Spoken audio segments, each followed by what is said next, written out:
이제 시작하겠습니다. 앉아주십시오. 시간이 많이 가서 저희가 40분까지 하고 마치는 걸로 하겠는데요. 9페이지에 보시면 전신자, 사역자에 대해서, 이것은 제가 오늘 강의를 위해서 준비한 게 아니고요. 한국의 요단 출판사, 우리 침례교 출판사가 있는데 거기서 소명자에 대해서 제가 성역 공부 교재를 썼거든요. 거기 있는 것을 그냥 카피해 왔습니다. 뭐 다 아시겠지만 디아코네오라게, 디컨의 헬라어, 이게 동사형인데요. 디아코네오, 봉사한다, 섬긴다. 이 말이 사역자들에게도 사용되었지만 모든 그리스도인들을 상대로도 신약 성경은 사용하고 있습니다. 따라서 하나님을 섬기는 것, 교회를 섬기는 게 특정 교회 직분자에게만 해당하는 것이 아니라 모든 교회의 성도들에게 해당된다는 것을 알 수 있습니다. 시간 관계상 더 설명을 드릴 수는 없지만 우리가 예수님께 연합되었는데요. 예수님이 기름 부음을 받으셨지 않습니까? 그래서 왕이시고 선지자이고 제사장인데 우리가 예수님과 똑같은 기능도 할 수 없고요. 권한도 없고요. 역할도 똑같지는 않지만 예수님과 연합되었기 때문에 그 예수님의 기름 부음에 우리도 연합되어 있습니다. 그래서 모든 그리스도인이 왕 같은 제사장이면서 또 선지자이기도 합니다. 그 말은 꼭 설교하는 목회자만이 아니라 모든 성도들이 하나님의 말씀으로 골로새서 3장에 있듯이 서로 모일 때 가르칠 수 있습니다. 그것이 꼭 교사가 되어야 된다는 건 아닙니다. 설교자가 되어야 된다는 건 아닙니다. 다만 스몰 그룹이나 개인적인 관계에서 하나님의 말씀으로 어떻게 하는 것이 바르게 사는 것인지에 대해서 나눌 수 있고 지도할 수 있다는 것입니다.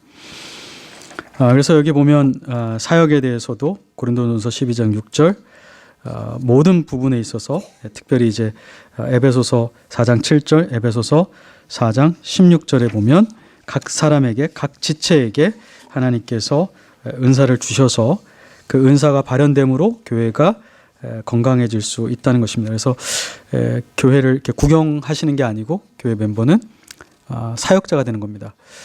예전에 우리 침례교회, 우리 목사님은 잘 아시지만 일반 침례교회라고 있었는데요. 침례받을 때 안수를 했습니다.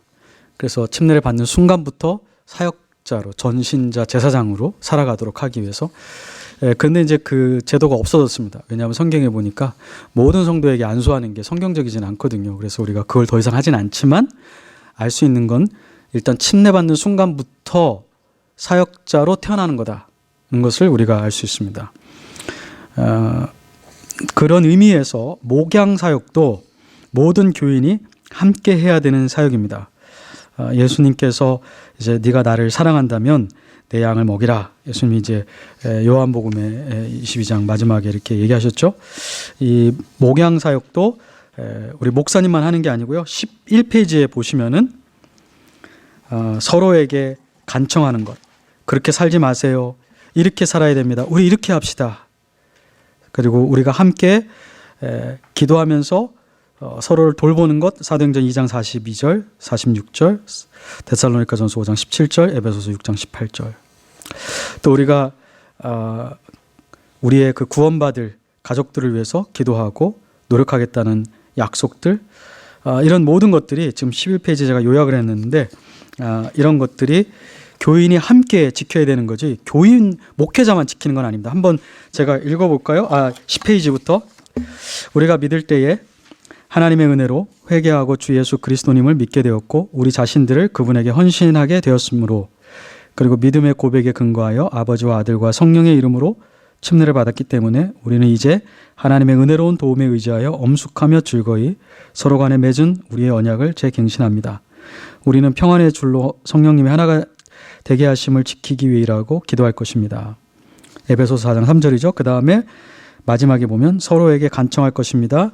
성경 구절 있고요. 우리는 함께 모이는 것을 저버리거나 우리 자신들과 서로를 위하여 기도하는 것을 게을리하지 않고 그 다음에 우리는 친절함과 동정심으로 서로의 짐과 슬픔을 감당하기 위해 노력하고 세상의 정욕을 부인하고 하나님의 도우심으로 이 세상을 주의 깊게 살 것이고 예배, 의식들, 치리, 교리들을 보존하고 교회의 사역, 교회의 비용들, 가난한 자들의 구제와 전 세계 복음 전파를 위해 정기적으로 헌금할 것이며 우리가 이 지역을 떠나 다른 교회로 가면 속히 이 언약의 정신과 하나님의 말씀의 원칙들을 실행하는 교회와 연합할 것입니다. 이제 이런 것들이 서로 지키는 것입니다. 네, 어떤 한 사람이 하는 게 아니라 이게 우리 교인들이 해야 될 사역이에요. 서로에 대해서. 우리가 다 사역자인데요. 네. 그렇지만 한 가지 기억하셔야 될 게 있습니다. 전신자 제사장 직분이라는 것이 고로 전신자가 목사이다라는 말은 아닙니다. 네. 하나님이 일반적인 부르심이 있고요. 모든 그리스도인, 구원받은 사람을, 교인을 교회를 섬기라고 부르시는 일반적인 섬김이 있고 그 가운데서 또 부름받은 사람들 중에 또 부르시는 부름이 있습니다. 이것은 특별한 직분의 부르심인데요. 특별히 사도행전 20장 28절에 보면 바울이 목회자들, 장로가 목사이거든요. 그래서 그 목사님들을 에베소에서 불러서 이렇게 얘기하죠. 성령님께서 너희를 교회의 감독자로 삼으셨다. 근데 영어 성경에 appointed. 네. 그러니까 여러분들이 목사님을 청빙을 하셨지만 그렇지만 영적으로 보자면 행정적으로는 여러분이 하셨어요. 그렇지만 영적으로 보자면 누가 어포인트 했다는 거예요? 이 교회 목회자로. 성령님이. 그렇죠. 삼위일체 하나님이 어포인트를 하신 거예요. 그래서 우리가 다 전신자 사역자이지만 특별히 하나님께서 이 교회 전체를 이끌도록 권위를 주시고 책임을 묻는 사람이 있어요. 그래서 히브리서에 보면은 너희를 인도하는 자들에게 13장에 순종해야 되는데 그 이유가 뭐라고요? 주님이 심판하실 때에 왜 이 사람이 이렇게 살았는지에 대한 설명을 누가 해야 된다고요? 목회자가. 그래서 네. 본인도 설명해요. 본인도 그리스도의 심판석에서 내가 왜 이렇게 살았는지 자기 입으로 뭐라고 그랬어요? 짓고 하리라. 자기 입으로 컨페스해요. 하나님 내가 사실 이래서 이랬습니다. 그러지만 하나님은 목회자에게도 왜 이 사람이 이렇게밖에는 안 됐는지에 대한 책임을 물으시는 거예요. 그래서 목회자에게 권한도 있지만 책임이 있어요. 책임이. 성령님이 그걸 감당하라고 어포인을 하신 거고 책임을 물으시는 거예요. 목회자는 자기의 신앙도 책임져야 되지만 이 교회 교인들의 신앙도 하나님께서 책임을 물으시는 거예요.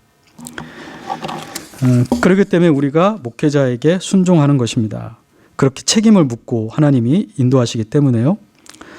그래서 여기 보면은 모든 목양의 소명이 그리스도인들에게 요한복음 21장에 주어지고 또 고린도전서 12장 25절에 보면 지체가 서로를 돌봐야 된다고 그랬거든요. 그러니까 목회자만 돌보는 게 아니라 모든 교인이 돌봐야 되죠. 그럼에도 불구하고 디모데전서 3장, 디도서 1장, 사도행전 20장에 보면 교회를 특별히 지키고 세우고 감독하는 권한은 목회자에게 주셨다는 걸 알 수 있습니다. 물론 목회자의 권한은 위임된 권한이죠. 하나님이 주신 것을 교회를 통해서 위임받은 것입니다. 그럼에도 불구하고 그 권한은 하나님이 주신 것입니다. 네. 그 다음에 12페이지에 보면 그럼 회중의 권위와 목회자의 권위는 어떻게 되는 것입니까? 우리 남침내 교회는 회중 정치가 성경적이라고 믿습니다. 이 회중 정치에 대해서는 우리 목사님께서 잘 설명해 주셨을 거라고 믿고요. 근데 이제 문제가 생겼습니다. 우리 남침내 교단에서 회중 정치를 하고 모든 사람이 사역자다. 모든 사람이 제사장이다. 이것은 남침내 교회만 아니고 종교개혁 할 때 루터교, 장로교 전부 다 모든 성도가 제사장이다. 이런 신학을 가지고 했거든요. 그런데 그러다 보니까 어떤 분들이 오해를 해서 목회자의 권위를 인정하지 않고 목회자도 한 명의 형제, 나도 한 명의 형제, 목사님도 한 표, 우리도 한 표 투표해가지고 한번 봅시다. 이렇게 진행이 됐어요. 그래서 1988년에 지금으로부터 한 30년 됐나요? 20년? 30년? 네. 아유, 계산이 안 되네. 31년 전에 우리 남침내교 총회에서 이런 얘기를 했습니다. 전신자 제사장 직분과 히브리서 13장 7절, 히브리서 13장 7절에 아까 제가 말씀드린 거거든요. 너희를 인도하는 자에게 순종하고 사도행전 20장 28절에 그 성령님이 너희를 목회자들을 임명하셨다라는 그 말씀은 상충되지 않습니다라고 선언을 했어요. 그래서 목회자는 하나님께로부터 전체 교회를 인도할 역할과 책임 권한을 위임받았다고 선언했습니다. 목회자의 최종 행정적 리더로서의 권위도 두 가지 측면에서 그렇지만 제한을 받는데, 하나는 하나님 말씀에 일치하는 한 목회자의 권위를 갖습니다. 하나님 말씀에 어긋나면 순종할 수 없죠. 동성연애가 뭐 이 세상에 아무리 세상 법으로 괜찮다고 하더라도 목회자가 하나님 말씀에 어긋나게 그런 걸 하려고 한다면 우리는 순종할 수 없습니다. 목회자께서 예수 그리스도를 꼭 믿지 않아도 된다. 예수 그리스도 아니라도 다른 종교에도 구원의 길이 있다. 이렇게 한다면 우리는 그것을 순종할 수는 없습니다. 우리 목사님이 이와 세례도 성경적입니다. 이렇게 말한다면 저는 순종할 수 없습니다. 만약에 어떤 목회자가 저에게 그렇게 설교한다면 성경적이지 않는 한 순종할 수는 없습니다. 또 하나는 목회자의 행정적 권위는 회중의 지지와 승인을 받아야 합니다. 그래서 우리가 회중 정치를 할 때 최종적으로 교회 전체에 영향이 미치는 사안에 대해서는 회중에게 동의를 구하도록 요구하고 있습니다.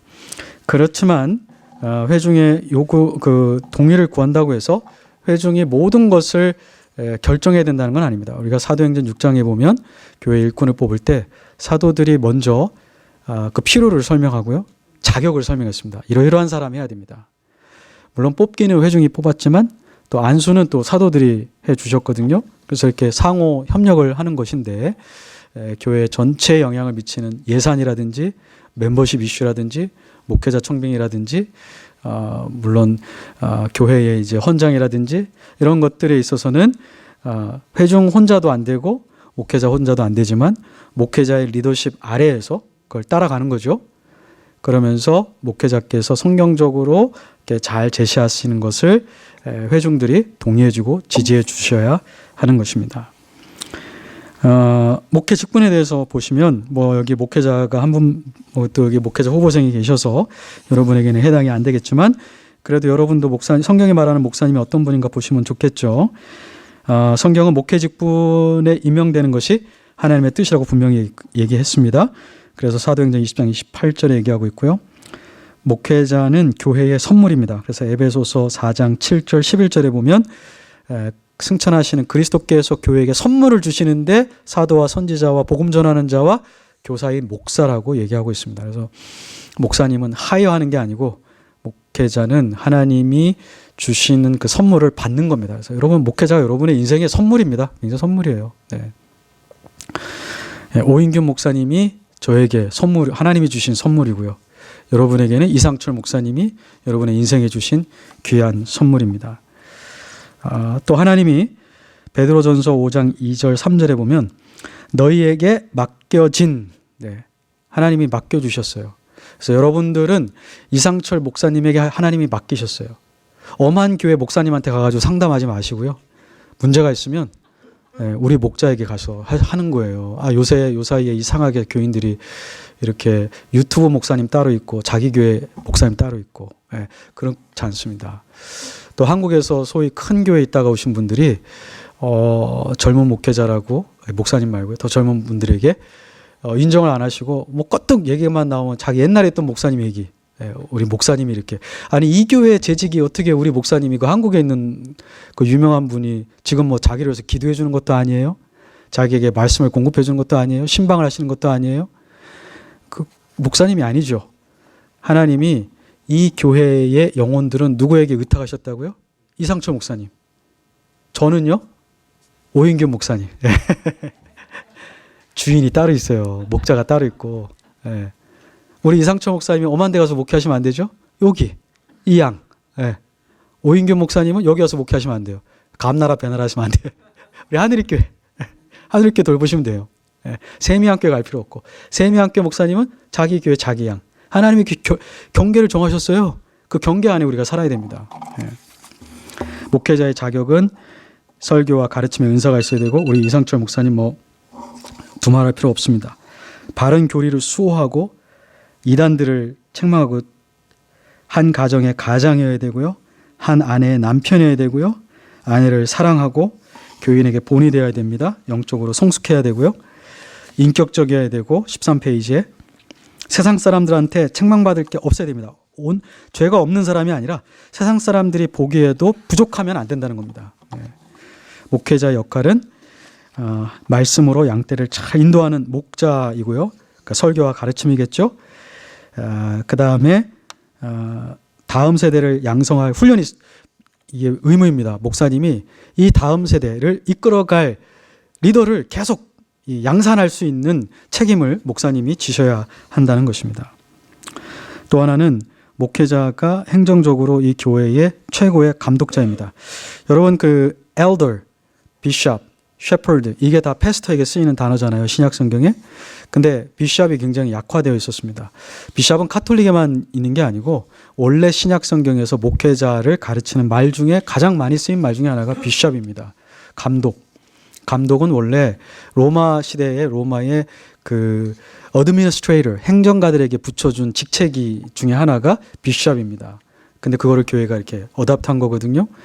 그래서 교회 이 비숍은 overseer 감독자, superintendent 이렇게 그걸 뭐라 그러죠? 학교의 그 교장 선생님, 네, superintendent가 따로 있지 않습니까? 그런 것처럼 교회의 행정을 최종적으로 감독하고 인도하는 분이 목사님이에요. 설교만 하시는 분이 아니고요, 행정에 우리 집사님들이 아니고 행정의 최고 마지막 결정권자 중에 한 분이 목사님이세요. 물론 목사님이 우리 성도들과 동의하지 않고 중요한 결정을 내리시지는 않죠. 그렇지만 거기에서도 리더십은 목사님에게 있다는 겁니다. 그리고 목사님을 서프라이즈 하시면 안 돼요. 교회는. 목사님도 알지 못하는데 재정이 지출된다든지 목사님에게 이렇게 얘기가 돼서 미리 이렇게 동의가 되고 지지를 받지 않은 상태에서 교회 모임을 가지면 안 됩니다. 목사님이 교회의 매니저예요. 그래서 이 교회의 일꾼이라고 한 말 중에 영어 성경에는 매니저라는 단어가 있습니다. 매니저 없이 인플로이들이 스케줄 바꾸면 안 되잖아요. 매니저하고 상의해야 되거든요. 어떻게 할 건지, 이 교회를 어떻게 매니지먼트 할 건지. 마찬가지로 여러분들은 교회 재정을 맡았든 교회 부엌 살림을 하시든 중요한 것들은 담임 목사님하고 꼭 상의를 하셔야 됩니다. 그리고 하나님께서는 행정적인 최종 책임도 목회자에게 무슨 일이 생기든 어쨌든 목회자에게 책임을 묻는다는 것을 기억하셔야 됩니다. 교회 행정의 감독자로서 목사의 기능과 권위, 아까 제가 말씀드렸는데요. 말씀과 기도에 전무하는 것으로 생각하면 오해입니다. 사도들이 말씀과 기도에 전무하기로 하고 그 사회 봉사, 교회의 재정이나 이런 것들을 그만둔 것은 그것이 비성경적이거나 영적이지 않기 때문이 아니라 본인들이 말씀을 전해야 되는 사역에 방해가 될 정도로 그 사역이 커졌기 때문이지 재정을 맡는 것이 이것이 육신적이기 때문에 넘겨준 것은 아닙니다. 왜냐하면 사도 바울이 야고보에게 교제했을 때 야고보 사도가 사도 바울에게 부탁한 것이 바로 가난한 형제들을 구제할 수 있는 헌금을 모아달라고 했고 사도 바울은 아시아 교회들에게서 헌금을 모으도록 조직을 하고 편지를 썼습니다. 고린도 전서가 그런 내용이 있거든요. 헌금 미리 준비해라. 내가 갈 때 그냥 거치게 하지 말고 미리 준비해라. 그래서 교회에서 이런 것들에 있어서도 목사님과 함께 집행이 되고 나갈 수 있도록 교회 성도님들이 잘 협조하시고 협력하시기를 바랍니다. 14페이지에 보시면 교회 사역자인 모든 성도들이 목회자를 향해 가지고 있는 책임이 있습니다. 첫 번째, 히브리서 13장 17절이 말씀하는 것처럼 성경적이며 교회의 헌장이 허용한 합당한 목회자의 리더십은 지지하고 순종해야 됩니다. 성경에서 위배되지 않는 한, 이단적이지 않는 한, 비윤리적이지 않는 한 여러분들은 목사님을 지지하고 순종해야 됩니다. 두 번째, 기도해야 됩니다. 여러분이 초대하셨고 선물로 받으셨으면 기도해야 됩니다. 바울이 얼마나 많이 성도들에게 자기의 사역을 위해서 기도해달라고 얘기했는지 모릅니다. 너희가 나를 정말 사랑한다면 나를 위해서 기도해달라. 여러분들이 목사님을 정말 사랑한다면 목사님에게 밥을 사주는 것도 좋은 건데 기도해 주시는 것. 밤낮으로 우리 목사님 위해서, 목사님 가정을 위해서 기도해 주시는 것이 목사님을 사랑해 주시는 겁니다. 세 번째, 인격적으로 대하고 존경해야 됩니다. 나이와 경험에 상관없이 하나님이 보내신 목회자에 대해서 성령님이 임명하심에 대해서 무조건 존경하고 인격적으로 대해 주셔야 됩니다. 목회자 사례비는 교회가 목사님에게 얼마나 존경하고 있는지를 나타내는 표시 중에 하나입니다. 목회자 사례비는 여러분들이 목사님에게 해드리는 호의가 아닙니다. 페이버가 아니고 교회의 obligation입니다. 그래서 바울이 디모데전서 5장 17절, 18절에 특별히 존경하라고 그랬는데 그 존경은 헬라어로 honorarium, 홀만 크리스천 스탠다드 바이블은 옛날에 SBC에서 번역한 성경이거든요. 근데 거기에 보면 honorarium, 한 일에 대한 존경의 마음으로 드리는 것이 사례비입니다.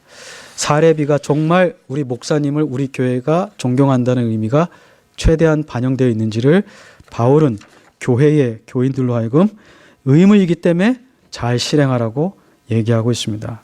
여러분들도 목회자에게 사례비를 드릴 때에 특별히 이 침례교회의 디컨들의 의무 중에 3가지가 있었는데 이 테이블을 섬기는 자거든요. 이 디컨은 문자 그대로 한다면 그런 의미도 있습니다. 테이블을 섬기는 자.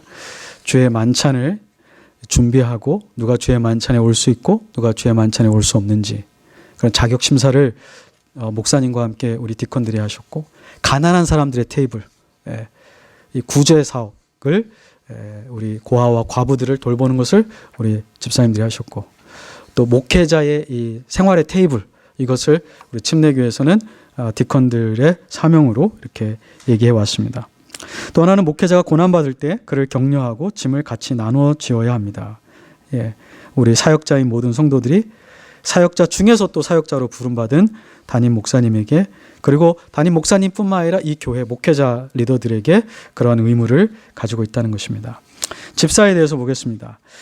집사에 대해서는 특별한 부르심에 대한 구절은 없지만 교회가 기도를 통해서 하나님께 간구하여 얻었기 때문에 문장으로 나와 있지 않지만 이 집사 직분도 하나님이 주신 것이라고 우리가 볼 수 있습니다. 집사의 직분에 대해서는 목회자와 같은 권위는 아니지만 목회자와 함께 교회를 섬기도록 하나님이 주신 귀한 직분이라고 믿고 있습니다. 15장에 보면 15페이지에 보면 집사의 자격과 목사의 자격 거의 비슷합니다. 도덕적으로, 영적으로 한 가지 다른 게 있다면 집사님은 설교, 공식적인 설교자와 교회 공식적인 교리의 해석자가 아니기 때문에 잘 가르쳐야 된다라는 조건이 빠져 있습니다. 집사와 목사의 자격이 똑같아요. 한 가정의 남편이어야 되고 바람을 펴도 안 되고 이혼을 해도 안 되고 그런 조건들이 똑같아요. 다만 다른 것은 목회자에게는 교회 전체를 대표해서 말씀을 해석하고 교리를 확정해야 되기 때문에 잘 가르쳐야 되는 책임이 목회자에게는 있습니다. 부름이 다른 거죠. 집사의 역할에는 이 예루살렘 교회가 7명의 일꾼을 뽑을 때 교회 위기가 있었습니다. 그렇죠? 교회가 분열될 뻔했죠. 문제가 해결이 되지 않아가지고.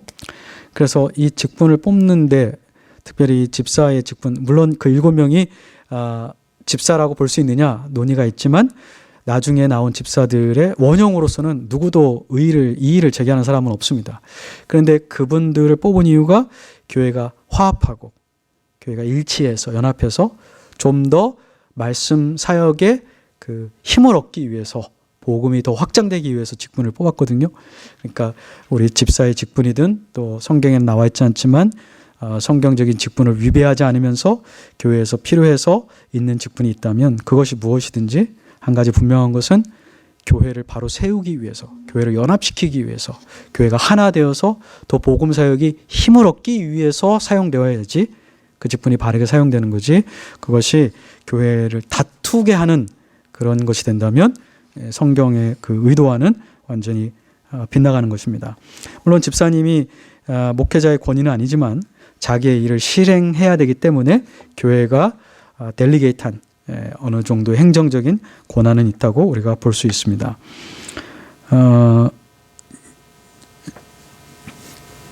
우리 집사님들의 조건 중에 아내에 대해서도 얘기가 있었거든요. 그래서 아내가 이렇게 말을 퍼뜨리지 말아야 되고 뭐 이런 조건이 있는데 그것은 아마도 초대교회의 디컨들이 신방사역을 많이 했기 때문에 가정에 이렇게 비밀들을 많이 신방을 하다 보면 알게 되지 않습니까?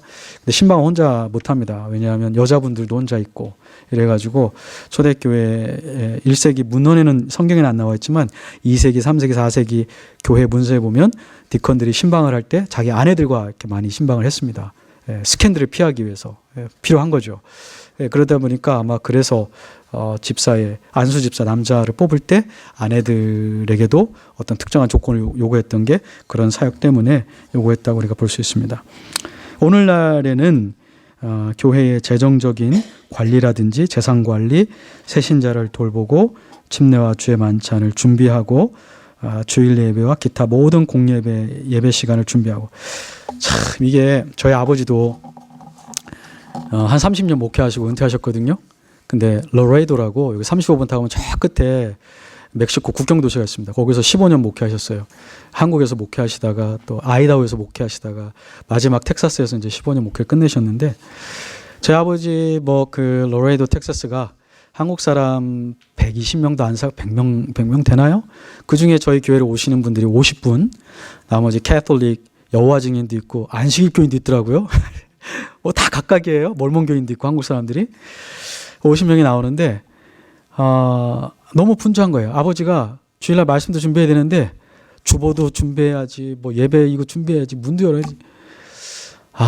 이건 아닌데. 예.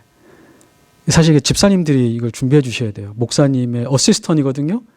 목사님의 세크레터리도 되고 목사님의 행정 지원자도 되고, 그러니까 목사님이 주일날 이 말씀 전하는 것에 집중할 수 있도록 우리 집사님들이 이 교회의 주일날 공예배, 수요예배도 좀 일찍 나오시고 새벽 기도에도 문 닫고 열고 불 켜고 이런 거 정리하고 이런 거 목사님이 신경 쓰지 않고 목사님은 조금 더 근본적인 이슈에 시간을 보낼 수 있게 준비해 주셔야 됩니다. 준비해 주셔야 돼요. 이게 집사의 역할 중에 가장 중요한 것들이 있습니다. 그래서 여러분들이 어떻게 하면 목사님이 필요한 게 뭔지 좀 한번 여쭤보세요. 많이 필요하거든요. 교회에 행정 필요한 게 굉장히 많습니다. 우리가 세크레터리를 둘 수 있는 여력은 없잖아요. 근데 우리가 그렇게 나눠서 일을 할 수 있거든요. 그렇게 해주시면 목사님의 목회에 큰 도움이 될 겁니다. 네, 15페이지, 16페이지는 아까 있었던 말씀인데 제가 그냥 그 책에 있는 것을 이렇게 했습니다. 그래서 시간이 많이 갔는데 여러분 혹시 질문 있으면 이 직분에 대해서 질문 있으면 질문을 받도록 하겠습니다. 예. 몇 가지 하셔도 돼요. 네.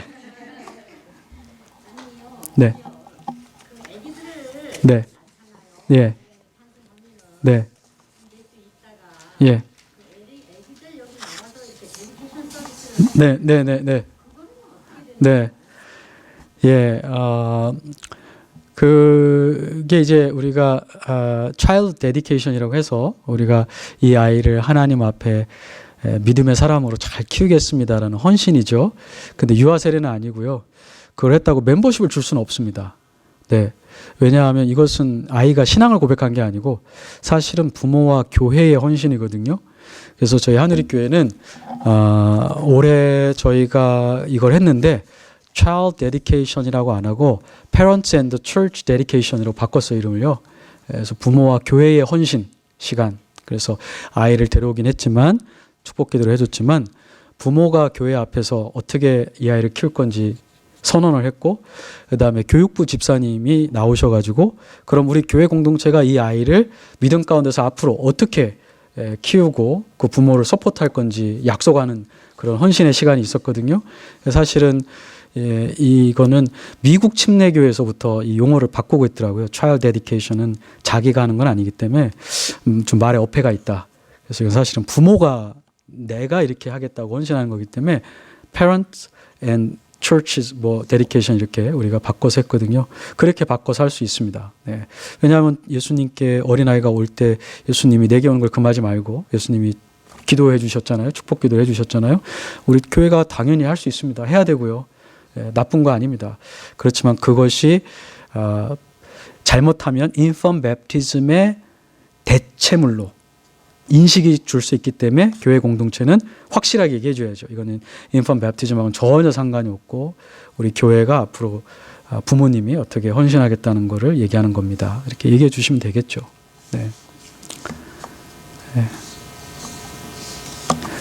또 혹시 다른 질문 있으신가요? 직분에 대해서?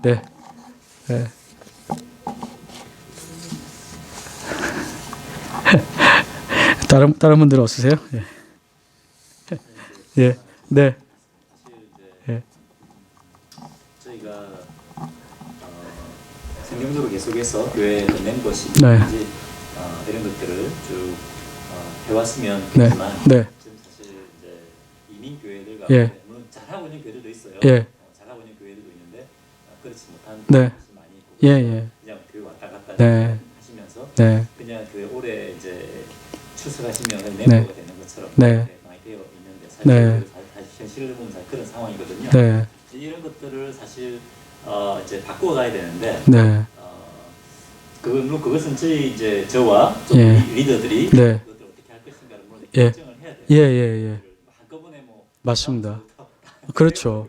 그렇죠. 예. 그것을 우리가 바꿔가야 되는데 예. 이제 그런 부분에서 이제 교수님이라는 어떤 그 과정을 통해 네. 그런 네. 아이디어가 네. 저는 먼저 성경의 권위에 대해서 오랫동안 설교를 할 것 같아요. 제가 보니까 성경이 정말 하나님 말씀이고 성경이 가르치는 대로 절대적으로 순종하는 게 중요한 거를 깨달으면 깨달을수록 우리가 배운 것들을 실천하는데 좀 더 적극적이고 쉽게 순종을 하시더라고요. 그런데 성경의 말씀에 절대적으로 순종해야 된다는 개념이 부족하면 부족할수록 아무리 성경적이라고 얘기를 해도 그것을 그냥 선택의 문제로 보시지 순종의 문제로 보지 않으시더라고요. 그래서 저는 왜 우리가 구원만이 아니라 성경은 구원만 얘기하는 게 아니라 인생 전체에 대해서 얘기하시고 교회에 대해서 얘기하시잖아요. 교회에 대해서 얘기하시는 것이 신약 서신서들 바울의 서신서는 다 구원과 교회에 대해서 얘기하는데 그래서 저는 조금 더 우리가 왜 성경에 순종하는 게 중요한지 지상 명령도 이벤젤리즘만 하는 게 아니고 철치 플랜팅만 하는 게 아니고 가르쳐 지키게 하라. 실제로 이제 주님이 말씀하신 모든 명령, 주님이 내가 너에게 명령한 모든 것이라고 그러셨잖아요. 그러니까 믿으면 구원받는다는 그 명령 말씀 말고도 교회에게 주신 모든 말씀도 왜 순종하는 게 더 복된 건지 말씀 자체를 순종하는 게 왜 중요한지 저는 거기에 대해서 조금 더 성도님들과 함께 논의를 해보고 싶고요. 그 다음에 이제 우리 성도님들과 함께 이 교회 멤버십이나 직분에 대해서 신약 성경이 어떻게 얘기하는지를 구체적으로 설교 목사님이 시리즈로 하시든지 설교 계속 해주시고 집중적으로 동시에 성역 공부나 소그룹에서 같이 이렇게 진행이 되고 또 하나는 우리 침례 교회에서 역사적으로 어떻게 해왔는지 이렇게 살펴보시면 지혜를 얻을 수가 있더라고요. 교회가 이 문제를 뭐 우리만 고민한 건 아니거든요. 그래서 이 침례교회가 400년 동안 있었는데 역사 속에서 이런 문제들을 어떻게 해결하고 현재 또 다른 침례교회에서는 어떻게 하고 있는지를 좀 이렇게 리서치를 해보시면서 케이스 스터디 공부를 하시면 우리 성도님들에게 좀 도움이 되시지 않을까. 어떤 그림이 좀 그려지지 않으실까. 그리고 우리 성도님들과 함께 좀 책을 같이 읽으셔도 저는 좋겠다. 책이 물론 이제 성경책도 읽기 어렵다고 그러시는 분들이 있는데, 우리가 성역 공부하듯이 챕터 바이 챕터로 그냥 함께 모이셔가지고 읽고 바로 책 나눔을 하시면 좋겠다. 그런 생각이 듭니다. 네. 혹시 목사님 뭐 어떻게 좀 생각하시는 게 있으세요? 저한테 알려주실 만한 팁이 있으세요? 네. 그런데 이제 중요한 건 언젠가는 교회 컨스티튜션을 손을 봐야 됩니다. 네, 그게 되지 않으면 법적인 효력이 없기 때문에 그게 이제 어려움이 있습니다. 그래서 네, 정관이죠, 정관. 예, 그 영어로는 이제 컨스티튜션이라고. 예, 그 정관을 한번 성경적으로 이렇게 어떻게 되는 건지 그리고 우리 이게 남침례교회 국내 이 선교부가 있거든요. 교회 개척할 때. 근데 그 교회 개척할 때 어떻게 하는 건지 샘플링이 있습니다. 샘플링을 좀 보시면은 우리 남침례교에 속한 교회들이 이렇게 하고 있구나. 그리고 아까 웹사이트 보여드렸지만 마크 데버의 그 캐피럴 힐 베프티스트 처치나 또는 뭐 존 파이퍼 목사님도 계시고 우리 빌리지 교회 아까 제가 마지막에 하나 보여주실래요? 빌리지 처치도 있습니다. 빌리지는 미국 여기 달라스에 4개의 캠퍼스 교회가 있는데 지금은 다 독립했어요. 이제 개교회로. 근데 거기에도 보면은 교회 멤버십에 대해서 어떻게 하는 것인지 쭉 나오고 왜 이런 게 필요한지가 되어 있는데 이런 거를 좀 연구하시고 참조하시면 이렇게 아무것도 아닌데 이렇게 생각하는 것보다 훨씬 도움이 되지 않으실까 생각이 듭니다. 그리고 이 교회의 성도들의 어떤 그런 체질에도 맞아야 되겠죠. 그거는 이제 목사님과 성도님들이 그런 걸 잘 결정을 하셔야 될 거라고 생각합니다. 네. 네. 혹시 없으시면 이제 제가 자각 기도하고 마칠까요? 네. 하나님, 짧은 시간이었지만 교회를 더 말씀대로 건강하게 세우고자 헌신하신 이 귀한 분들과 함께 이렇게 약 2시간 시간을 보내게 해주셔서 너무 감사합니다. 하나님의 귀한 백성들과 거룩한 뜻을 품은 형제 자매님들과 함께 하나님의 말씀을 보면서 아름다운 교회의 모습을 꿈꾸는 것이 얼마나 큰 특권인지요. 이 교회를 목회하도록 임명하신 성령 하나님, 우리 이상철 목사님에게 부르심의 그 모든 것을 완수할 수 있는 능력과 권위를 허락하여 주시고 우리 성도님들에게 사랑받고 또 우리 성도님들은 목사님을 통하여 하나님의 은혜를 경험하고 또 이 지역에 주님을 알지 못하는 영혼들이 돌아와 구원받고 이 교회를 다니고는 있었지만 구원받지 못했던 사람들이 변화가 되어 하나님 앞에 헌신하는 역사들이 있기를 원하오며 이 지역에 있는 교회들이 이 알링턴 한미제일침례교회를 사모하고 배우고 싶은 교회 되도록 그리고 이 교회 교인들이 교인된 것을 자랑스러워할 수 있도록 하나님 이 교회 리더들에게도 복을 주시옵소서. 모든 걸 내려놓고 주님만 영화롭게 하고 주의 말씀만 집행되기를 원하는 그 겸손한 마음을 받으시고 복 주시기를 원합니다. 예수님의 이름으로 기도했습니다. 아멘. 네. 네.